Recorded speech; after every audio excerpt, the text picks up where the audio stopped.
So after you have opened up the virtual learning opportunity page, you want to scroll down. You can look at the different options. Whenever you decide on one that you want to do, you're going to hit the registration link.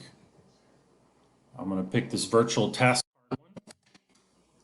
Takes you to your Eduphoria Strive page so that you can enroll in it. After you enroll in it, you need to go over here to the left and click on My Professional Learning. And then that way you can access any of your enrolled courses. That way you can take them at your leisure. Here's the virtual task card that I just enrolled in. So I'm going to click that and open it up. And I have to go to course content. So this is the course overview. That tells me the information, how much it's worth.